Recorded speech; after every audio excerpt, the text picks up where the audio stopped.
Hi everyone. So, this is a review for book 70 on my wrap ups, and this is going to be a reread review. I am going to be reviewing Looking for Alaska by John Green. So, the first book that I had ever read by John Green was The Fault in Our Stars. This book was everywhere.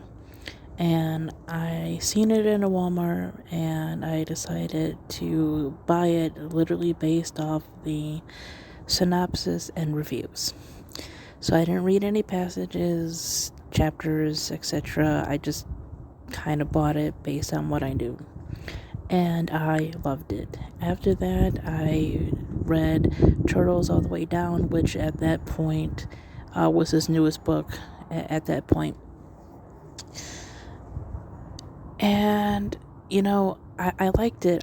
I thought that the side characters were a little bit more fleshed out in Turtles, but it was still enjoyable.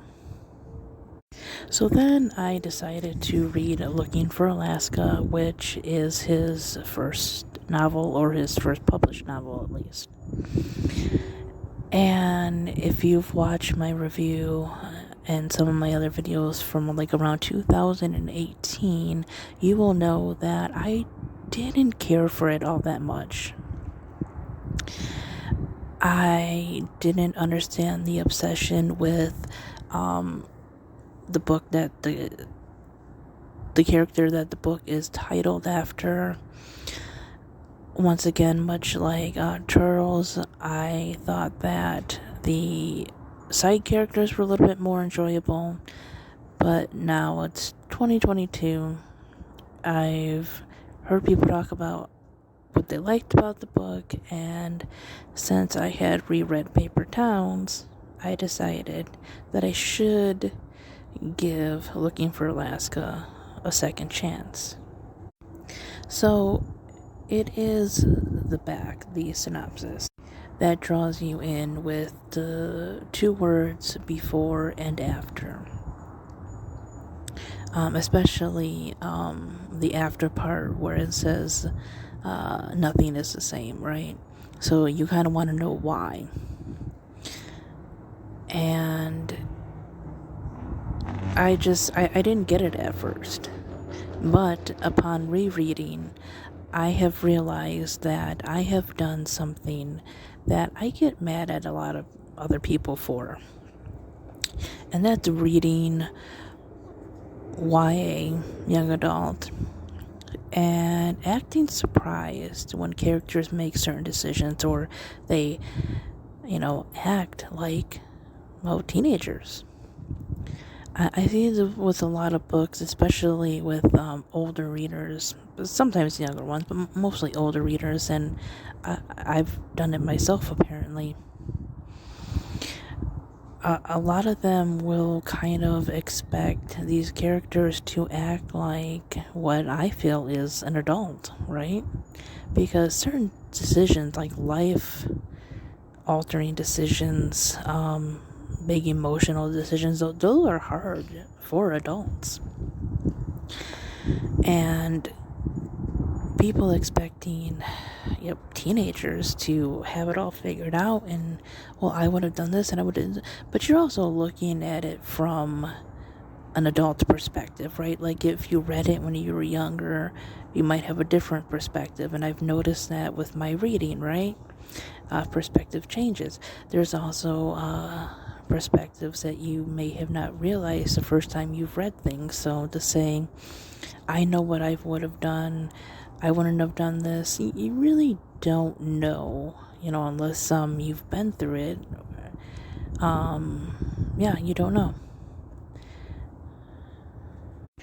Also, you have to remember that life throws different things at people, so just because your life was one way doesn't mean it is like that for everyone else, no matter your age at all. So, what exactly is Looking for Alaska about? Looking for Alaska is about a boy named Miles. I forget what grade exactly he's in. I know the characters can drive, so I'm going to say they're at least probably juniors. I don't think they're seniors yet. I could have been wrong. I don't remember that detail. But he is off to boarding school, not because he's done anything wrong, but because he wants to go and seek the great perhaps. The school was a school that his father had attended, and he's heard good things, and Miles is obsessed with famous last words. And one of the last words, I forget who said it, and I know they mention in the book, they always mention who the words are by. So, my bad. But the quote was, or the last words were, "I go to seek a great perhaps." And so Miles goes to this boarding school. They live in Florida. I believe they live in Florida, and he travels to Alabama. And I believe the school was called Culver Creek. And there he meets his roommate named Chip, who is also called the Colonel. He is raised by a single mother who's working to put him in this school, and he's quite respectful and grateful for his mother, and I, really like that in his character. There was Takami. Not much was said about him. He is Japanese American. There is a girl that sort of gets involved with the main character from Romania. Much like Takami, there's not a whole lot about her.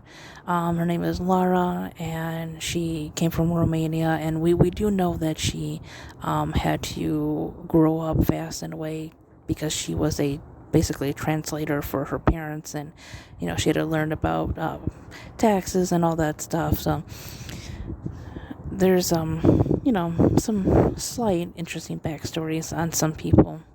And then of course there is Alaska Young. I'm pretty sure the other ones had last names, but Alaska I'm pretty sure said more than once. So Miles Halter is nicknamed Pudge by the Colonel because it's ironic because he's not pudgy. And then there is Alaska, who he meets on the first day. And Alaska is kind of rebellious. She's into poetry, philosophy. She takes an interest in Pudge, as a friend and everything. But, he kind of becomes, not stalker obsessed, but, he becomes interested in her.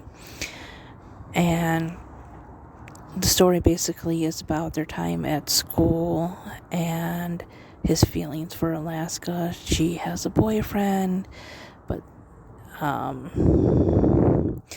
like I said, she's kind of flirtatious, she's a little bit rebellious, and she kind of has sort of a sad backstory.